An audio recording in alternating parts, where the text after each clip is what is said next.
시편 30편 4절 집중. 주의 성도들아 여호와를 찬송하며 그의 거룩함을 기억하며 감사하라. 주의 성도들아 여호와를 찬송하며 그의 거룩함을 기억하며 감사하라.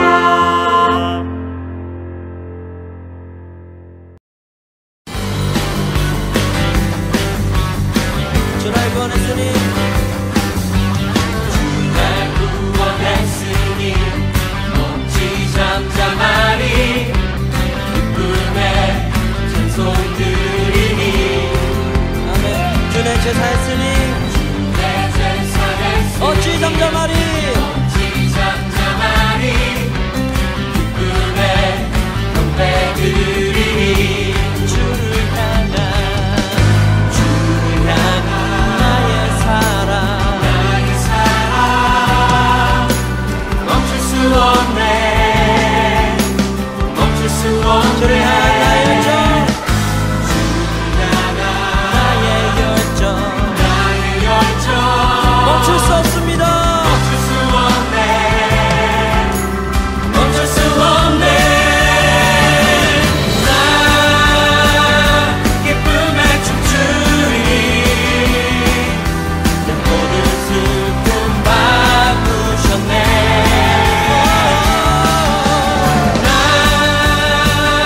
기쁨에 춤추리. 내 모든 삶 주 안에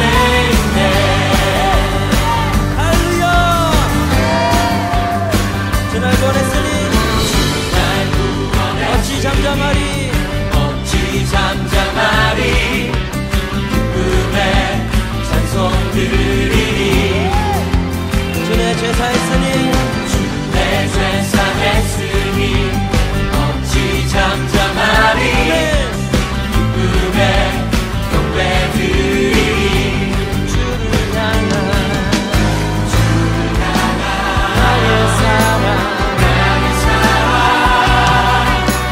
멈출 수 없네. 멈출 수 없네.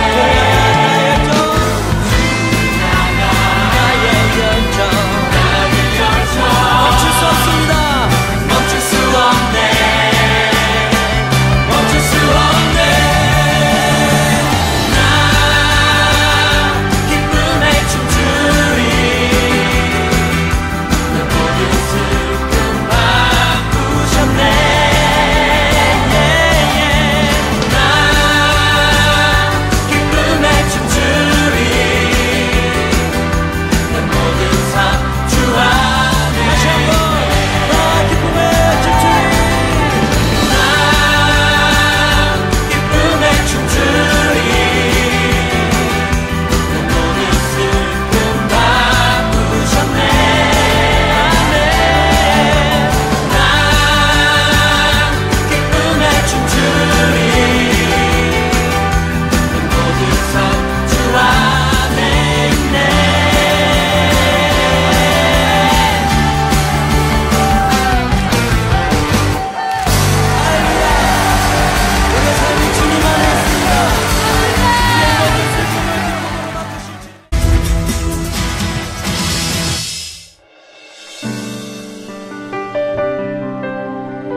내 영혼 평안케 하시니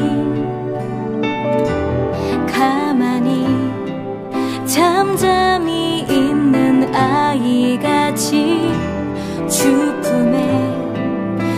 한교 주를 보리라.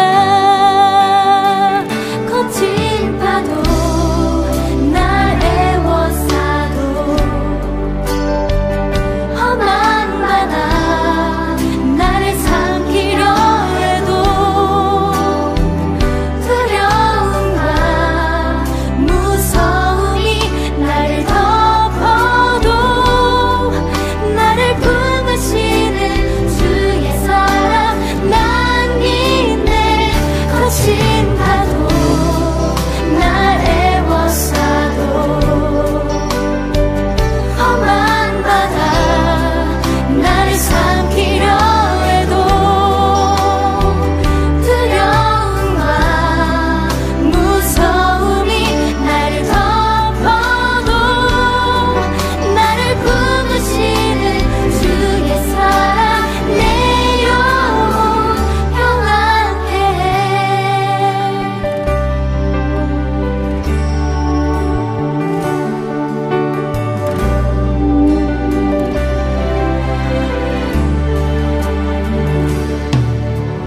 나 향한 주님의 사랑 내 영혼 평안케 하시니 가만히 잠잠히 있는 아이같이 주 품에 한교 주를 보리라. 거친 파도 날 애워싸도 험한 바다 나를 삼키려 해도 두려움과 무서움이 나를 덮어도 나를 품으시는 주의 사랑 난 믿네. 거친 파도 날 애워싸도 험한 바다 나를 삼키려 해도 두려움과 무서움이 나를 덮어도 나를 품으시는 주의 사랑 내 영혼 평안케 해.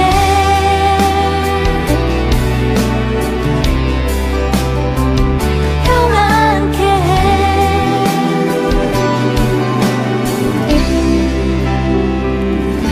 평안케 해.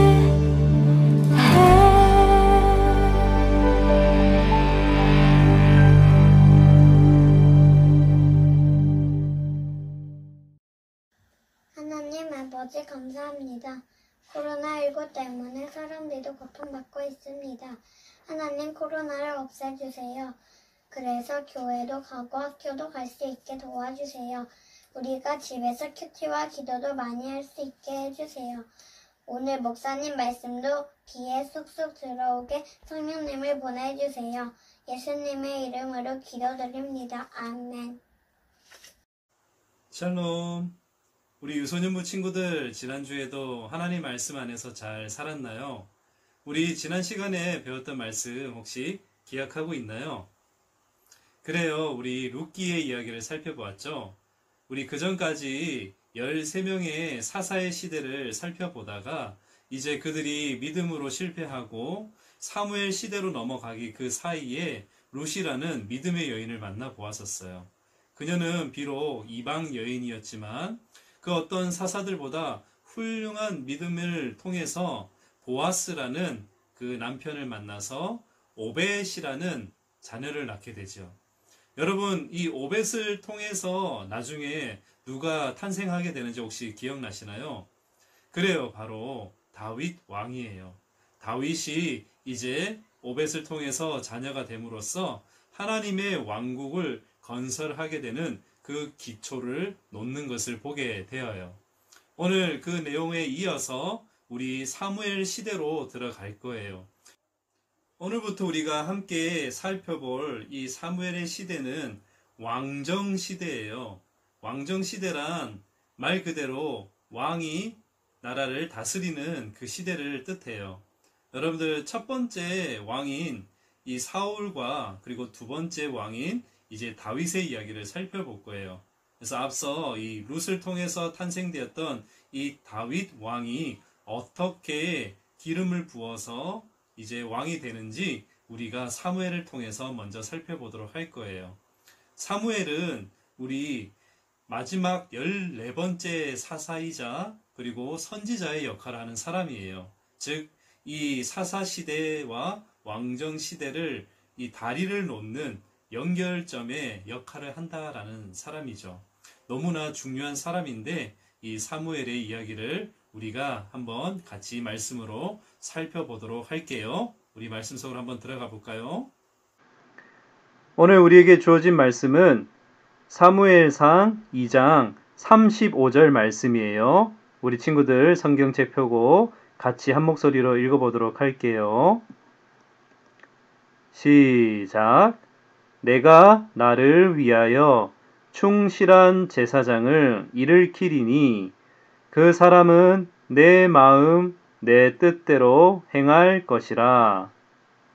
내가 그를 위하여 견고한 집을 세우리니 그가 나의 기름 부음을 받은 자 앞에서 영구히 행하리라. 사무엘상 2장 35절 말씀. 아멘. 네, 우리 친구들 너무 잘 읽었어요. 여러분들 오늘 제목이 무엇인가요? 충실한 제사장 사무엘이라고 제목을 지어봤어요. 오늘 본문에 보면 하나님께서 나를 위하여 충실한 제사장 한 명을 세운다라고 했는데 그 인물이 바로 제사장 사무엘이에요. 이 제사장은 하나님과 백성들을 잇는 아주 중요한 역할을 감당했는데 이제 사사시대가 끝나고 사무엘이 처음으로 그 역할을 감당하게 되어요. 그런데 충실하다라는 뜻은 무엇인가 살펴보는 것이 오늘 설교의 핵심이에요. 우리 그림을 보고 충실한 게 무엇인가 우리 잠깐 살펴볼게요. 여러분, 충실하다라는 것은 무슨 뜻일까요? 그 의미가 쉽게 정의 내려지지 않는데 여러분들을 위해 그림을 하나 보여드릴게요. 네, 너무 잘 알고 있는 내용이죠. 개미와 배짱이 이야기예요. 날마다 열심히 일하는 개미에 비해서 이 배짱이는 맨날 딩가딩가 노래를 부르며 놀고 먹고 살아요. 이 배짱이에 비해서 개미가 더 성실하고 더 믿을만 하겠죠? 여러분들은 과연 어떤 종류의 사람이고 또 만일 이 두 종류 중에 하나를 고른다면 어떤 삶을 선택하고 싶나요? 네, 목사님도 당연히 개미처럼 열심히 일하고 살고 싶어요. 자, 그런데 이 성경에서 말하는 충실하다라는 것은 열심히 성실히 일하는 것보다 조금 더 깊은 의미가 있어요. 영어로는 faithful이라는 뜻인데, 자, 이것은 믿을 만하다라는 뜻이에요. 그 사람을 항상 믿을 수 있는 그것이 바로 성경이 말하는 충실하다라는 뜻인 것이죠. 유소년부 친구들, 우리 사사시대는 어떤 시대였나요? 하나님의 말씀을 그대로 따르지 않고 불순종해서 결국 이방 백성들에게 계속적으로 괴롭힘을 당하고 결국 멸망할 수밖에 없었던 안타까운 시대였어요. 이제 하나님께서 도저히 안 되겠다 싶으셔서 이제 그들의 하나님을 말씀으로 다시 돌아오게끔 세운 사람이 바로 이 충실한 사람 사무엘을 통해서 하나님의 말씀으로 다시 이 나라를 일으키기를 원했어요. 그 시작이 오늘 에브라임 산지로부터 다시 시작되는 것이죠. 하나님의 계획은 에브라임에 살던 엘가나의 가정에서 시작되었어요. 하나님을 믿는 엘가나에게는 한나와 브닌나라는 두 아내가 있었어요. 브닌나에게는 자녀들이 있었지만 한나에게는 자녀가 없었어요. 당시에는 자녀를 낳지 못한 여인은 사람들에게 무시를 당했던 때예요. 그래서 브닌나는 자녀가 없는 한나 앞에서 이처럼 자신의 아이를 자랑하며 한나를 무시했어요. 한나는 브닌나 때문에 수많은 날을 눈물로 보내고 있었어요. 한나는 슬픈 마음을 가지고 하나님께 제사 드리는 성소로 올라갔어요. 그리고 믿음으로 기도했죠. 하나님께서 나에게 아들을 주시면 그 아들을 하나님께 드리겠다라는 기도였어요. 하나님은 한나의 기도를 들으셨을까요? 그래요. 하나님은 믿음으로 하나님께 기도한 한나의 기도를 들으시고 아들 사무엘을 주셨어요. 기다리고 기다리던 자녀를 얻게 된 한나는 무척 기뻐했어요. 하지만 한나는 하나님께 기도했던 것을 잊지 않았어요. 한나는 사무엘이 젖을 뗄 때까지 잘 기른 후에 기도했던 대로 사무엘을 하나님께 드렸어요. 한나는 사무엘이 하나님을 존중히 여기는 삶을 살기를 바랬거든요. 그래서 한나는 사무엘을 데리고 성소로 갔어요. 그리고 사무엘을 엘리 제사장에게 맡기며 이 아이의 평생을 하나님께 드립니다 라고 말했어요. 이때부터 사무엘은 엘리 제사장 곁에서 하나님을 섬기게 되었어요. 그런데 엘리 제사장에게는 두 아들 홈니와 비느하스가 있었어요. 이들은 제사장임에도 불구하고 하나님을 존중하지 않았어요. 이들은 백성들이 하나님께 드릴 제물로 가져온 고기를 자기 마음대로 가져가 버렸어요. 이러한 행동은 하나님의 제사를 무시하고 하나님께 죄를 짓는 행동이에요. 엘리 제사장은 두 아들이 하나님 앞에 큰 죄를 저지르고 있음에도 불구하고 그들을 강하게 꾸짖지 않았어요. 이렇게 당시에 제사장들마저도 하나님을 존중하지 않았던 아주 어두웠던 시대였던 거죠. 하지만 사무엘은 달랐어요. 사무엘은 엘리 제사장과 그의 아들들과 함께 살았지만 그들의 나쁜 모습을 따라 살지 않았어요. 이처럼 하나님께 충실했던 어린 사무엘을 이제 하나님께서 사무엘아, 사무엘아 이렇게 여러 번 부르는 장면을 우리가 보게 될 거예요. 어느 날 사무엘은 잠을 자다가 어떤 음성을 듣게 되었어요. 사무엘아, 사무엘아. 사무엘은 엘리 제사장이 부른다고 생각해서 그에게 달려갔지만 엘리 제사장은 사무엘을 부르지 않았다라고 했어요. 이와 똑같은 일이 3번이나 더 일어난 거예요. 여러분, 이 음성은 누구의 음성이었을까요? 그래요. 바로 하나님의 음성이었어요. 하나님을 존중하는 이 사무엘에게 하나님께서 말씀하신 것이죠. 사무엘은 같은 음성을 4번째 듣게 되었을 때 하나님께 이렇게 응답했어요. 하나님, 말씀하십시오. 주의 종이 듣겠습니다. 하나님은 하나님을 존중히 여기며 섬기는 사무엘에게 하나님을 존중하지 않는 사람들을 벌하실 것이다 라고 알려주었어요. 거기에는 엘리 제사장의 멸망에 대한 예언도 있었어요. 그리고 하나님을 존중히 여기는 사무엘을 이스라엘 백성의 지도자로 세우셔서 하나님의 말씀을 사무엘을 통해 전하게 하셨어요. 그래서 이스라엘의 모든 백성은 사무엘이 하나님께서 세우신 선지자라는 것을 모두 알게 되었답니다. 여러분, 사무엘은 당시의 백성들뿐만 아니라 제사장들마저도 하나님을 충실히 여기지 않았던 시대에 어떻게 살아갔나요? 그래요. 하나님께 충실한 제사장으로 살아갔다라고 해요. 하나님께서는 그런 사무엘을 기뻐하시며 이스라엘의 지도자로 세우신 것이지요. 우리 읽었던 본문이지만 사무엘상 2장 35절 상반절 부분에 보면 이렇게 얘기하여 내가 나를 위하여 충실한 제사장을 일으키리니 그 사람은 내 마음 내 뜻대로 행할 것이라. 아멘. 그래요. 어떻게 해야 충실한 제사장이 될 수 있는가? 그 뒤에 파란 글씨로 내 마음 내 뜻대로, 여기서 내는 하나님을 가리켜요. 즉 하나님의 마음과 하나님의 뜻대로 행하는 사람이야 충실한 사람이 될 수 있다라는 거죠. 우리 사랑하는 유소년부 친구들도 이처럼 하나님의 마음과 뜻에 합한 사람이 되어서 충실한 제사장과 같은 사람들이 되기를 축복해요. 그래서 우리 마지막으로 이렇게 한번 외쳐볼까요? 하나님께 충실한 사람이 되어요. 그래요. 우리 하나님께 충실한 사람이 되기를 바래요. 그래서 우리가 살아가는 그 시대의 어떠한 생각과 사상에 따르는 것보다 하나님의 말씀을 따르는 것이 더 중요하다라는 것이지요. 오늘 이 어린 사무엘을 통해서 하나님께 부르심을 받고 우리 다음 주에는 이제 이 사무엘이 어른으로 성장해서 이스라엘 백성들을 어떻게 이끌어 가는가 우리 그 내용을 같이 살펴보았으면 좋겠어요.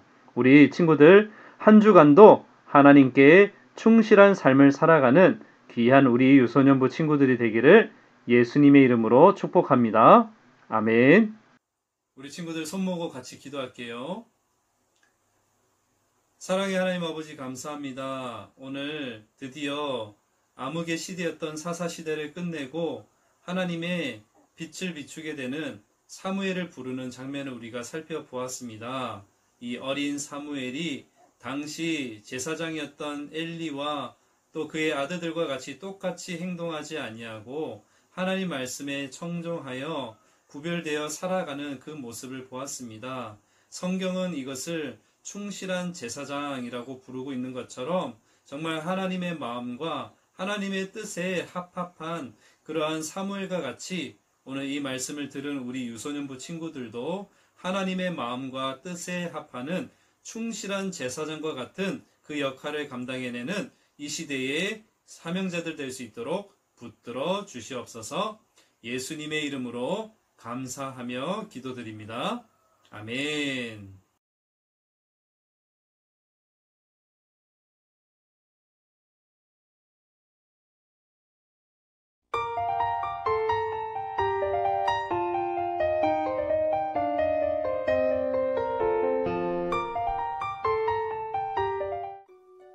구약성경 사무엘서에는 성막을 지키던 제사장 엘리의 이야기가 나와요. 슬프게도 엘리는 하나님의 말씀을 듣지 못한 지 너무 오래되었던 제사장이었죠. 엘리는 하나님의 음성을 듣기 위해 기도하거나 성막에서 하나님을 기다리는 노력도 아무것도 하지 않았어요. 엘리의 아들들도 마찬가지였죠. 아니, 아버지의 뒤를 이어 제사장이 되기에는 너무 바쁜 삶을 살고 있었죠. 엘리의 아들들은 하나님에 대해 전혀 알지 못했고 제사를 드릴 때 지켜야 할 율법도 지키지 않았어요. 하나님께 드려야 할 예물을 자신들이 가져가기도 하고 성막에서 일하는 여인들을 괴롭히기도 했죠. 그런데도 엘리는 하나님의 제물과 예물보다 자신의 아들들을 더욱 아끼기만 했어요. 이때는 하나님의 말씀이 희귀하고 잘 들리지 않는 때였다고 해요. 하나님의 음성이 들렸다면 엘리와 아들들은 하나님의 말씀을 자신의 뜻대로 함부로 해석하고 사람들에게 마음대로 이야기했을 것 같아요. 하나님의 말씀을 함부로 사용할 사람들에게 하나님께서는 말씀을 들려주지 않으시죠. 하지만 하나님께서는 자신의 말씀을 기다리는 사람들에게는 여러 가지 방법으로 말씀을 들려주세요. 사무엘서는 엘리와 아들들의 이야기 다음에 사무엘이라는 아이의 이야기를 들려줘요. 사무엘은 어머니 한나로부터 기도하는 방법을 배웠는지 어릴 때부터 늘 하나님 앞에서 기도하던 아이였죠. 기도라는 말은 기다린다 라는 뜻이에요. 엘리와 엘리의 아들들은 하나님의 말씀을 기다리지 않았지만 사무엘은 하나님의 말씀을 기다렸어요. 어느 날이었어요. 성막에서 하나님의 말씀을 기다리며 잠을 자던 사무엘에게 놀라운 일이 일어났어요. 사무엘아, 사무엘아. 사무엘에게 하나님의 음성이 들린 거예요. 사무엘은 방금 들었던 음성이 하나님의 소리인지도 모른 채 엘리 제사장이 자신을 불렀다고 생각하고는 엘리 제사장을 찾아가죠. 무려 3번이나 이런 일이 반복돼요. 엘리는 여러 번이나 자신을 찾아오는 사무엘을 보고 하나님께서 이 아이를 부르셨다는 걸 깨닫게 돼요. 그리고 하나님께 어떻게 대답해야 되는지를 알려주죠. 사무엘아, 사무엘아. 다시 돌아온 사무엘은 하나님께 대답해요. 하나님, 말씀하세요. 하나님의 종이 듣고 있습니다. 하고 말이에요. 하나님께서는 어린 사무엘에게 무슨 말씀을 하셨을까요? 슬프게도 엘리 제사장과 그 아들들을 벌하시겠다는 이야기를 들려주세요. 하나님께서는 그들이 하나님의 성막과 제사와 율법을 무시했던 일들을 다 보고 계셨던 거예요. 사무엘은 하나님께로부터 처음 들었던 그 말씀을 평생 잊지 않았던 것 같아요. 사무엘은 평생 하나님 앞에서 겸손하게 살았거든요. 사무엘이 하나님의 말씀을 기다리면서 하나님의 성막과 제사, 말씀을 소중히 여겼어요. 그러자 이스라엘 땅에 다시 하나님의 말씀이 들리기 시작했죠. 여러분, 우리도 하나님의 말씀과 계명들을 소중히 여기면서 하나님께서 우리에게 말씀해 주시기를 기다리면 좋겠어요. 그러면 사무엘을 부르셨던 하나님께서 우리의 이름도 불러주시겠죠?